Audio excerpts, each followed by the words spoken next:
Abusiafo kwata yi mu nyinara ye no wo hwe onyankopon bohye ene da apam no ye waye adusua no ebebre na otwi mu ye wo adusua etoso enum adusua no tifi asem no ose bohye ema no edi mu nchechire mu no ebeto am so sisia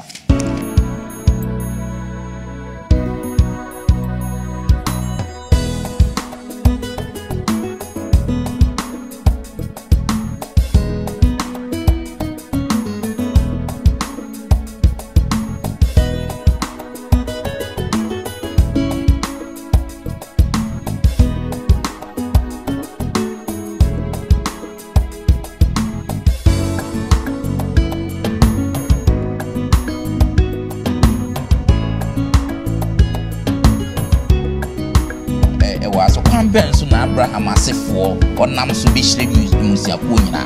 oni a ento so biasia eni tie ni mo why grab tin kwanu a o ba be yesu o haw ne amane hunu nyina mu no ono no ho bohye eni na mede ma Abraham onyankopon ansa no onyankopon betimi aye bibi e wasase isu no ayi so onyankopon fa nipa so na Omande share Christopher yebe mamunyina akwaba nenso onyankopon adumunti wama na wotwe asan akọ apro abeto yembion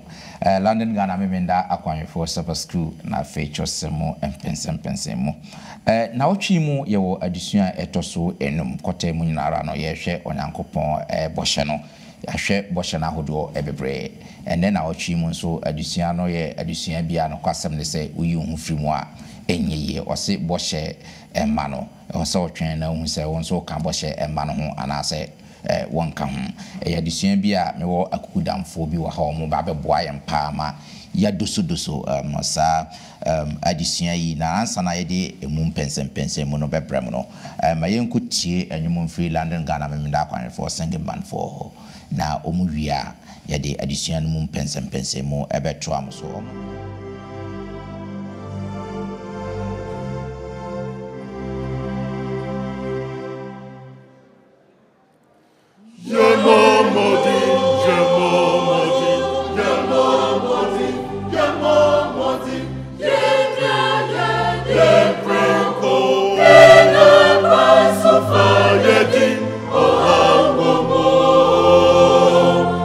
Sprinkle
Yabeda London Ghana memenda kwanje for singing band ase enwuma omode abrayen sene midi kan ekaye no wo abiguafo sonko wa hase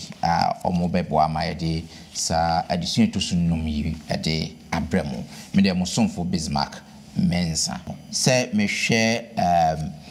eto no hwan a openi kwabna kire na ete eto eno hwan no that 2 weeks ago some bekaya yene no ye addition yi no kwasem je obi ya adwem woni ma bebre mu ene so onyankopon sa de elder bekan ho nti openi kire ye mo akwaba yeah great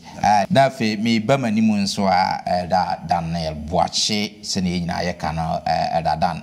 Boache na sa na ye frɛ no wa ha se elder nso na otwetwa mu no mo amohwe addition no se elder di mu akotene pa ye Sabbath school ne trose mu pensem mu dia na chese elder nso you be a utwa no ho a enye elder de nim die ese beta dwumade na chi ende na otwe mu ti ankadan ye mo akaba that's it na fe me bo tra na ye ba azika afrie ewo menchen ha se da free so London Ghana mpenifo no ba kono ye ne elder na yesa addition de biarada and so elder so de nimdie beta addition na chi elder ye mo akwa that's Bismarck great madam assese munyina mwaba great entino ye behwe yen addition no mu sene midi kan ye no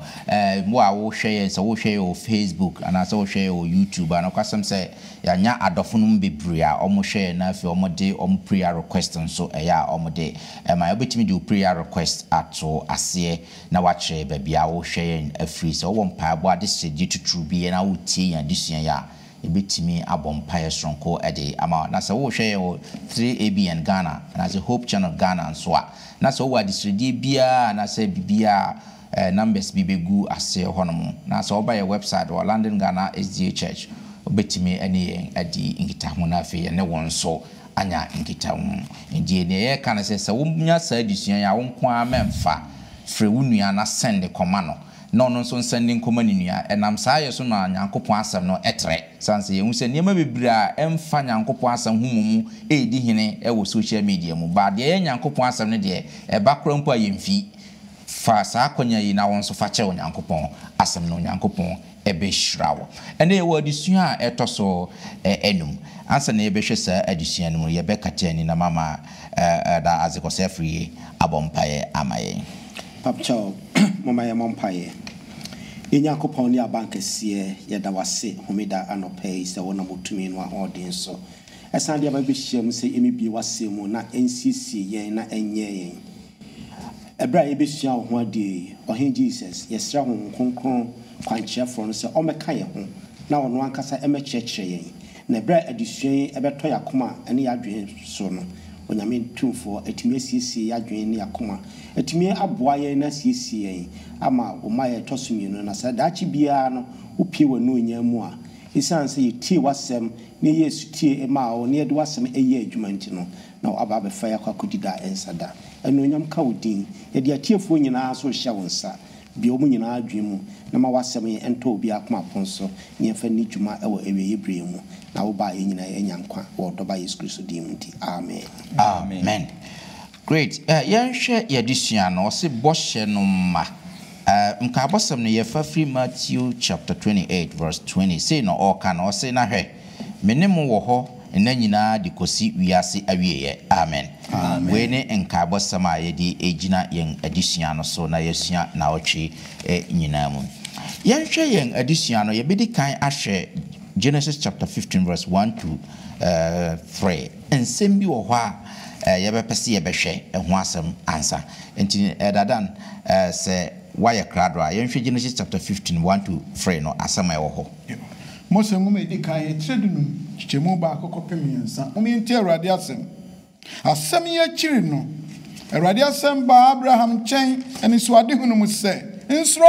Abraham mennewo chem na okotua be doso be pi na Abraham se Awurade Nyankopon edie na wode be ma me miniba na menam na de obafa me fie adie eno ne Damascus ni Elisia na Abraham say hwe me die wa mame asifo na hwe fie nipa ena obedi maade amen great we dey utim ze time ana Onyankopon hye Abraham bosse na asifo ebedore na nso wadi be 99 na nso hwe ni we kire se na sini bia be ye na fe aya adwunu mu kesere na kakra great yeah show eda mfoni ben na Genesis 15:1 to 3 etwachre yin yeah be na sipa ne yetiefo say mfoni a etwachre ne se on se Onyankopon ahye Abraham bo bebre sisi Abraham so anyini na me hia disua no me kohwe Genesis chapter 14 ehwe nema bi a esi ho no ansa na eba Genesis 15 ama Onyankopon ahemfu bi esoritia ebra Lot woni Abraham eche asase no na Abraham fa ne de na Lot nso fa ne de na unse Lot mukokudi Sodom ni Gomorrah side ho na ahemfu bi a omo so ewo around them no ebeto hye omo so efa wo mo na omo be fa omo nyina na Abraham enya report say wo fa se o say why Lot na nkofo ya beto ahye omo so na Bible ekire say Genesis chapter 14 say Abraham ebua ne nkrofo about 318 people okay na sa ahemfo makomako enum ene omodom ene ometishe awom so nti Abraham etimi kokko ene omkokko eje Lot ene ne nkrofo nyina ede omobai na ade nwanwa bi a esi ho say na ohini bi so ho a o Salem a ye friend no Melchizedek nti ohun de onyame enam Abraham so aye no ena ono so de aye de horo bebre eye den ebre Abraham no kache ne say onyame ebehira no so nti onyame bo hye no a o hye Abraham no Melchizedek esan be ebe ye de obehyiemu kina se nyame behira so ama ono so de aye de bebre ebre no now onyame wahye me bo se obehira me na nye enhira se eniema bebre a wodi brami eniema bebre a wodi brami wodi brami a at the end of the day then am de beye because say me fi ko animu enti se minni ho a hwan kra ne beba be di ma ade so enti na ama suro bi kra wo Abraham mu enti Onyankopon yi ne ho adi e kire no no ka kire se Abraham ensuro me ne wo chem me ne wo shell enuanom ye wo nipa bebre a ye wo ohawo ni amane ni ayi bebre mu a Onyankopɔn nam ne tumi na hɔden so atwa agyin sɛ ɔno nkuto ne betumi aboa yɛn so despite the ewu komu biara no Onyankopɔn ayɛn sɛ ɔbɛboa yɛn na yɛne ne kyɛm so na sɛ Onyankopɔn ɛyɛ wo kyɛm a deɛ na wosuro na me trans na me yɛ studies no na me hwehwɛ sɛ ɛkyɛm no kra ɛne deɛ yɛka sɛ shield a ɛne deɛ so na me hwɛ mu no na ɛde ɛyi bi ka sɛ a sojafoɔ kɔkono a unsɛ omukuta ayi bi a omo de kata omo kokko sɛ de be ya tubi ba obetimi de agye Nyankopɔn sɛ ɔno ne yɛ kyɛm in other words no God is our protector ɔno Nyankopɔn ɛna bɛbɔ yɛ ho ban enti na ɔka kyerɛ Abraham sɛ yes ebi kura nkrɔfo na ɔmo bɛto hyɛ lot so no ebi a wodwen sɛ bia ɔmbɛsen aba be hawo but me ne wo kyɛm mɛbɔ wo ho ban na mehyira wo wobɛyɛ nipa kɛseɛ na de maka bia na ɛbɛyɛ bɛbam ɛna Abraham ɛka kyerɛ ne sɛ me niba na saa nneɛma yɛ a wokan nyinaa no anuanom a wotie me yɛwɔ anuanom bebree wɔ hɔ no mu a saa Abraham hawi ɛda nipa bebree so obi wɔ hɔ a sɛ bio waware mfie bebree mu a womusu anopa awiane anadwo ɛhwehwɛ saa yɛ fundie ɛnɛ me ka kyerɛ sɛ ɛma wakomantu ɛfiri sɛ Nyankopɔn no a ɔhyɛ Abraham bɔ no ɔno so bɛba wabrabɔ mu na Nyankopɔn ɛbɛhyɛ no ho anuonyam na mepɛ sɛ ɛkenka nsɛm bi ne nya kotɔso ama pa ɛwɔ Nyankopɔn mu because bɔhyɛ no a ɔde ma yɛ no ɛmu odu wɔnnya ɛmu da biara da in fact wɔkan yakenka asɛm no a memory test na so ɔso ɔbɛkan ho akosi awieyɛ na eldadan yɛmfa mmerɛ kakra bi ne yɛkenkan trustem kakra ne yɛhwɛ wɔ Nyankopɔn bɔhyɛ a ɔde ama yɛhwɛ Deuteronomy chapter 33 verse 29 a mpatwɔ kan hɔ kakra ɛma yɛhwɛ Mose nguma ɛtɔso numtrɛ wiasa mmiɛnsa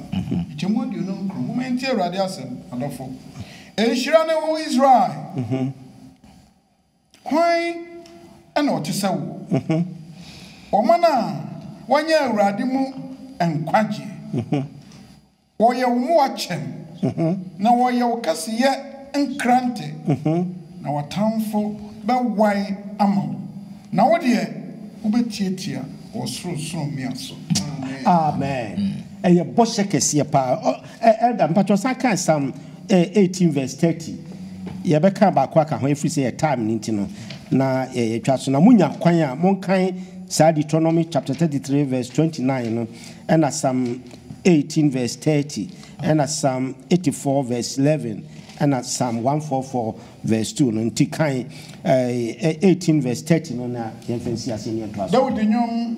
du nwɔtwe kyɛmu aduasa Onyankopɔn deɛ na kwan yɛ pɛyɛ Awurade asɛm te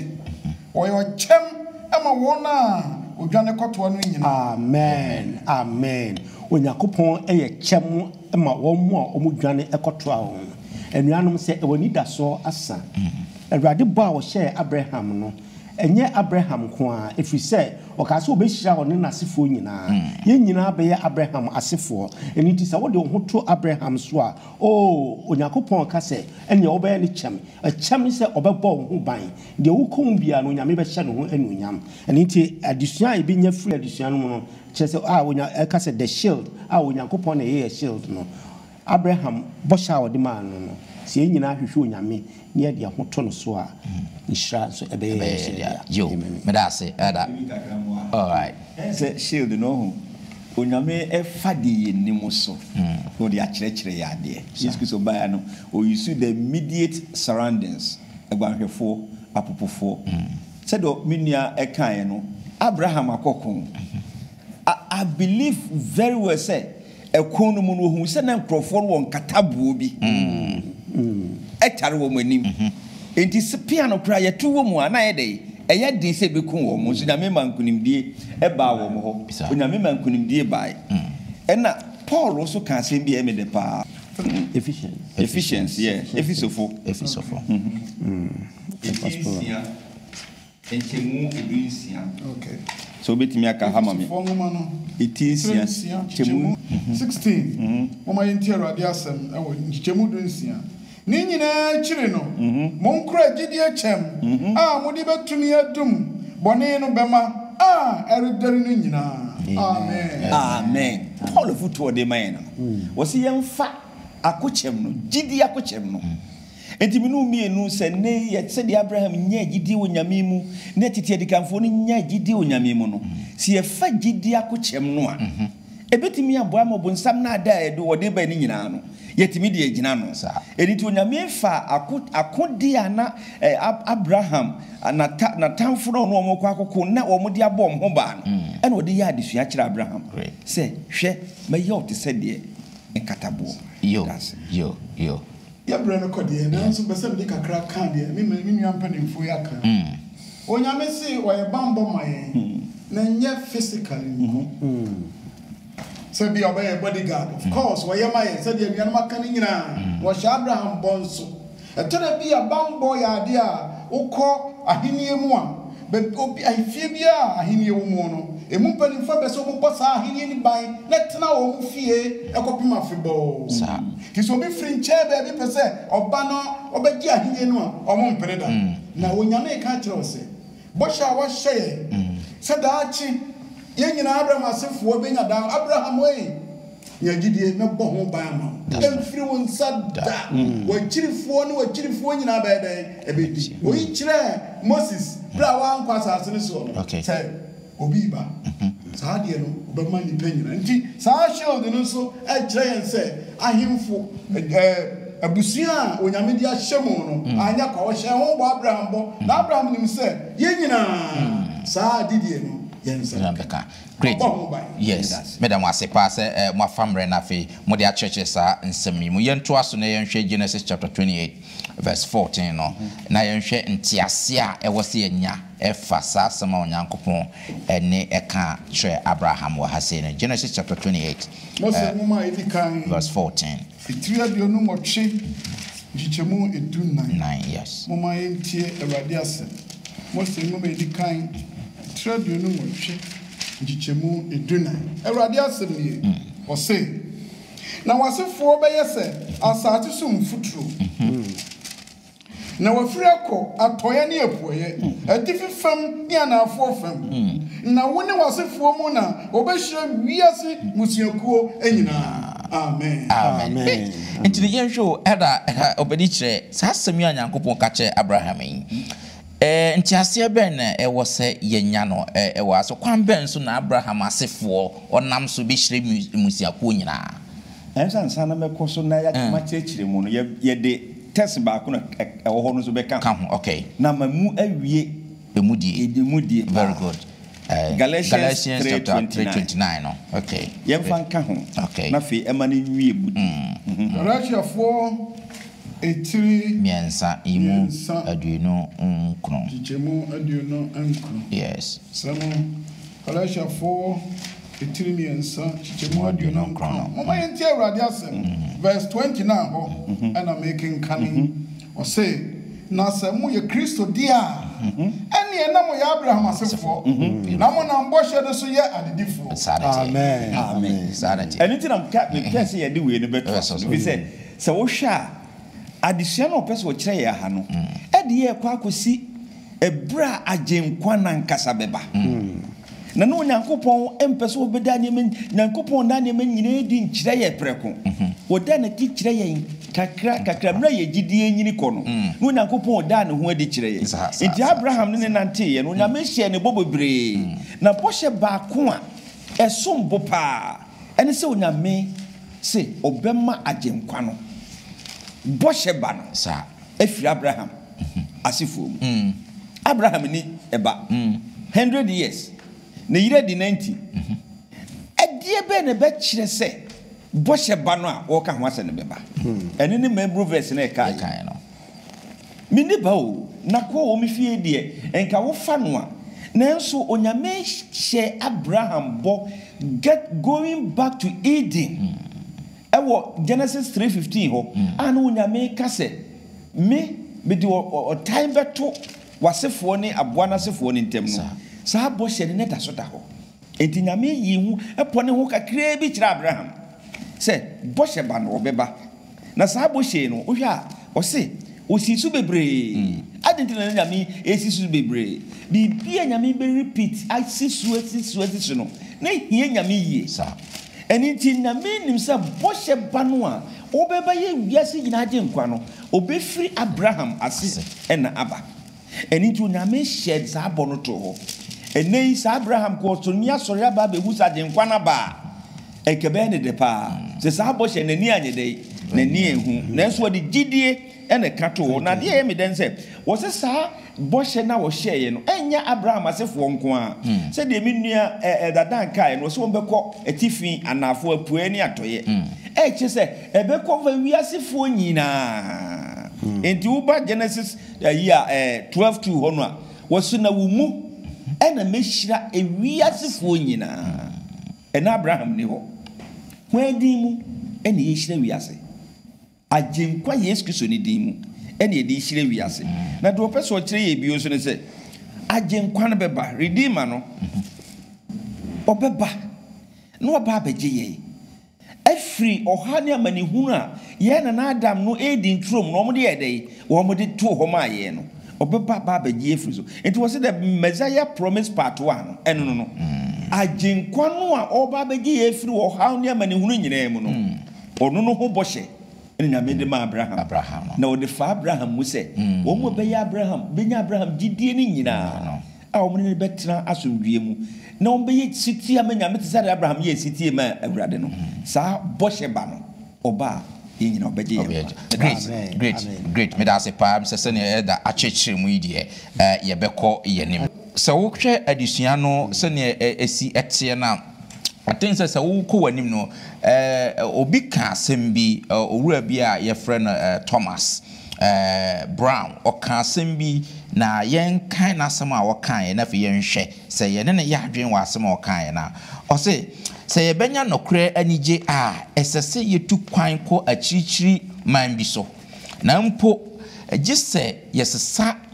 efri yen ankasa mu sasem we no kwasem bi wom anase etesei bida wase ohene Brown asem o kan ye odwene ho mu do papa na ye betimi afa ya sotre mu ansa na ye akọ Kristo mu nso se be ya ye beti ase yie pa se be ya obenya ni di a ye no kura ni die no tere bi a kire wo free ba bi a wo e ko man fufuru impopre a wa usu no wo ye den wo sesa no ampa boni am ewiase aye basa na ye nim se wo ti kro bi mu na wa brabo ankoye na wo se wudin na wo se wa brabo a ani die pa no unibi croford ye nsa ye den e kire so be nyina mu ye wiase atetere mpo mu no so obenya ani die se what is sakura no a ti se Maria no ye odwamanfo me pa cho me se me ka no be okonu krom no still na ye nim se won sesa anu ntie ba sa kire wo free krom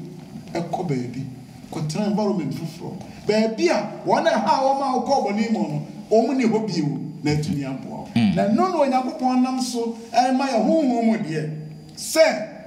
ampa meni opani Brown ya adwen se Kristo a opani kira ka no asem aya hye bo se wono na eba na wabegye no afri wiase oha ne boni mo no boni a edosu wo wiase a eni gie ni mo no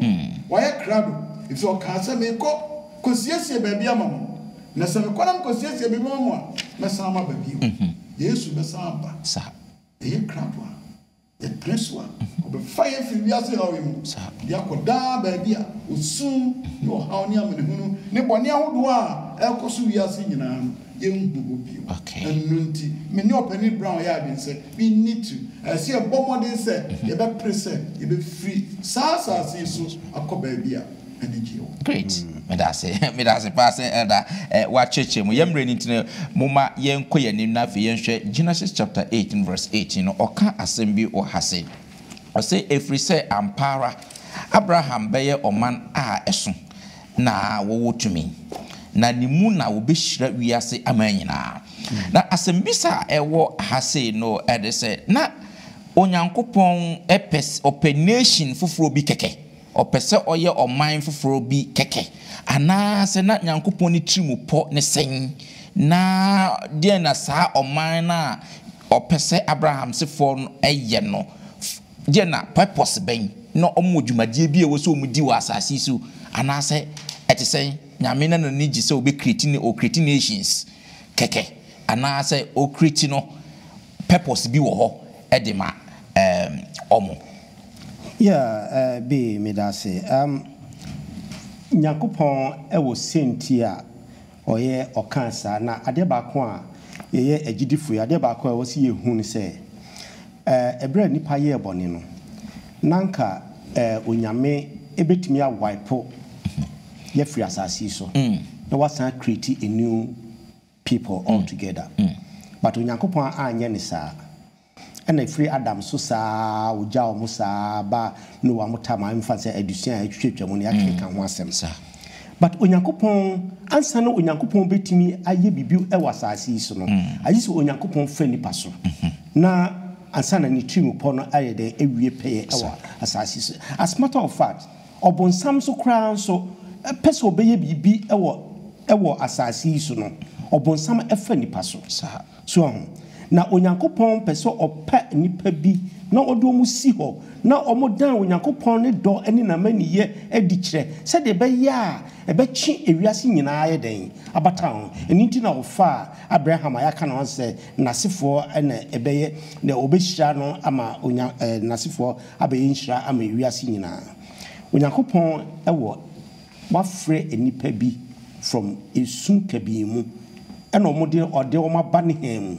said the beya sa nipa no a wafrɛ wo mo no wo be dan Onyankopon ma ne yedi na Onyankopon temu pa o pese wogi ewiase nyina no betumi afa won so na wode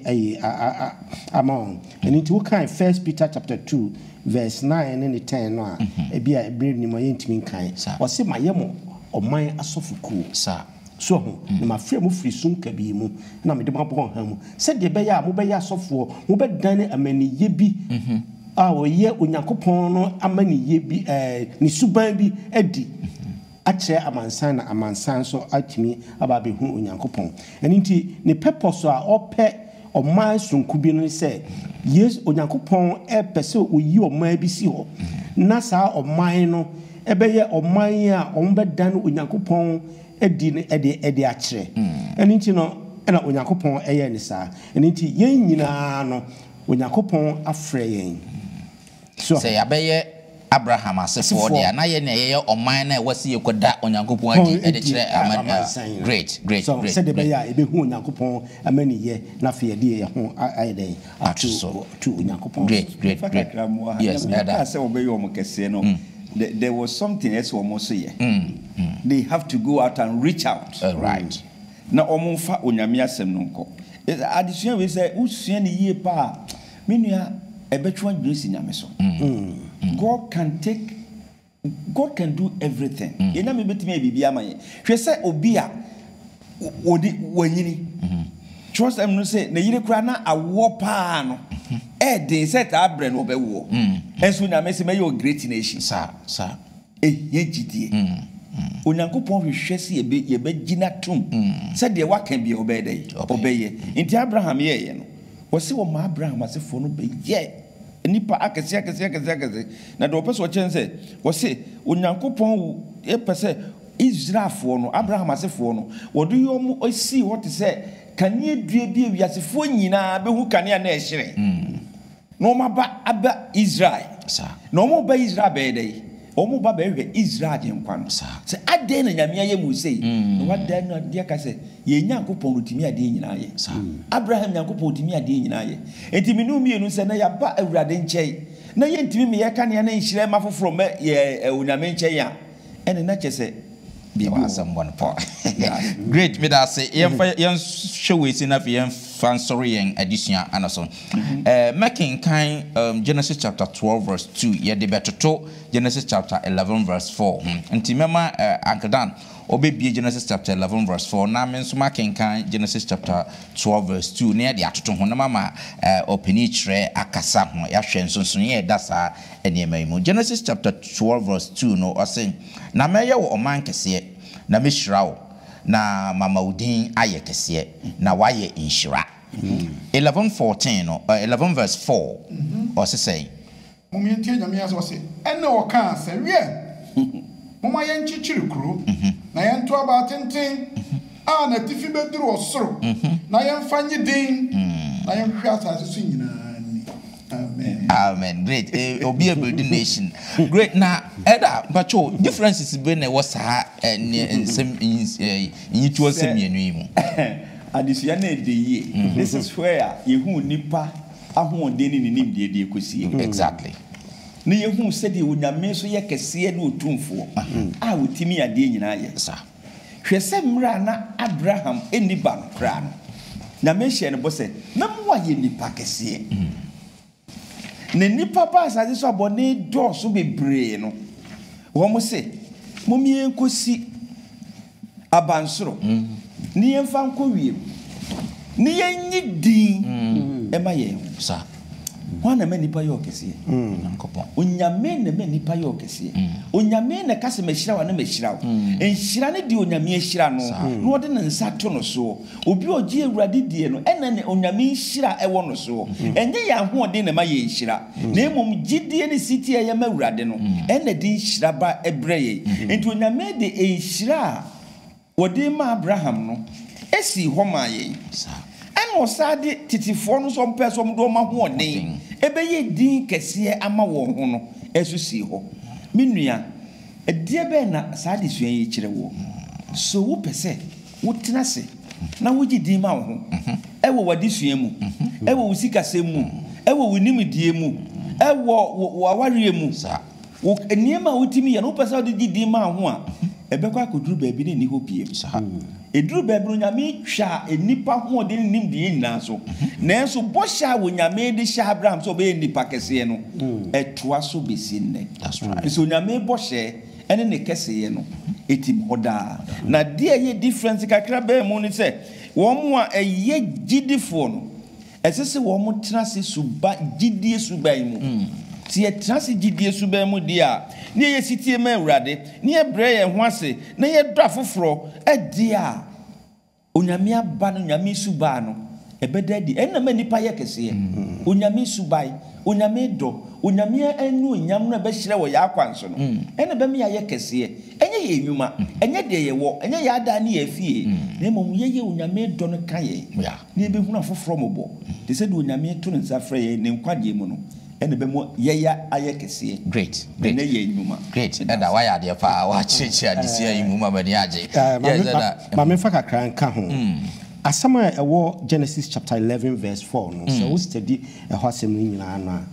na che se enipa yetiafo they rebel against God. Inti said the elder kan no se de hoto onyame so a onyame ne be hirae o se wo ma ho so a mebre wase but so bre wo wase a mema wo so se wo hwe sa Genesis 11 no a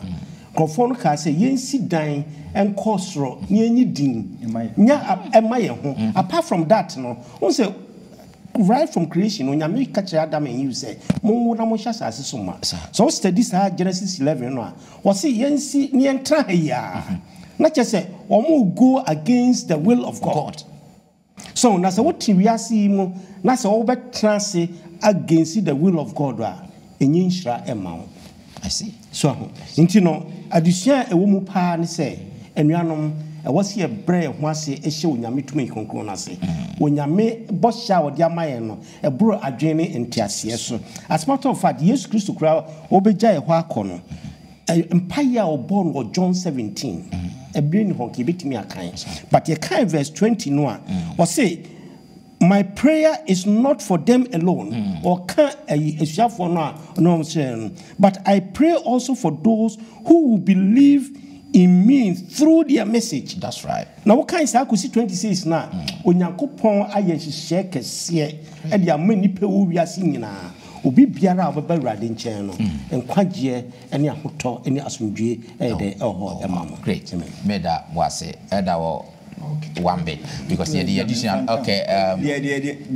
that koso okay na de me pesa me kama tie 40 ne say yeah and na Abraham nipa ba ko peso ma ewiase abakosam sesan bra na ewiase nyina ye bone onyame kompos free wabusua ni mo Abraham sitie wontie yenti enam so amane ma nyina sesande ba bia e wo biara ba bia nkronkro wo biara ye betumi asore agina ma onyame ama onyame nam ye so amma esesaye ababia. Great. And greatness is so say the addition greatness does not depend upon the yewo any the betimi aye subampa onyame su be beda ne di no etimi me ya akesefo ene adefo onyame ne so look at sister Madam Teresa woniska woni hwe nanso ne wiase bonidin enam ehumobro ene nyame su oda ne di nti no nti enuanom de the samples o chese Abraham subano a wo yi na die nyame ma ne ye nipa kese no ye nyi bi saadi enye ye nwumto enye ye preaching enye de ye timi ye ewaso dem na emum subai sa ene de ye be kochiri so nyame suba na yira wo ye mu e wo the garden of Eden meda wase adusua na ayede senkamre no wo ho anka ye be kwa but that's and ye be ahia bio na yato ye adusua no sa agidifo ye beda munyina asese mode mofidie di ato London Ghana memenda kwanje for Sabbath school na fe chose mo empensem da munyina sene makano sa wo hwe na wa ma yahu sa wo hwe say YouTube say Facebook Hope TV Ghana na afinso Trebian Ghana bia wo hwe bia na ma yahu sa wo hwe shro comment wo ase na ene obedi nkita na achedie bia ewo ho no yenso yede ama wonso wonsa aka ena sa wonya sa adusuan ya woso koma wadamfo na wadamfo so woso koma na damfo na ne nua so woso koma ne nua enam sa yeso na wonso wo chenyankopon asem na no yada munyina ase dasande yene mo ebesan ahia bio yankati enie na opani kire be hira so kra amaye ejape de wase so de ne wona mo dum mo bro so amende yedi ne dusue so abena wi enuanu mo beka mo mi kire dusue nyina de obi ehye mo nsa ma onim de no wadom kronkron ntra obi aso etiefo so ejape yesre se mane ka kuma biara sa bre wiase iko na wiye ehe ne de emu hye onyame bo hye tim hoda wiase mu de ma betwemu akọ de yesu ne se bo hye bana oba ya o hye no bo oba ye mfie atwemu kọ no a wabewu ade ye de na ho ene wo do kese ama ye no so oba esre japa se mane me fa ye nko yene ne kundi fie a mfie de wi Nisabet transante so afi. Eda wase, bodi ama ye ne, no wase, Jesus di munti. Amen. Amen. Amen.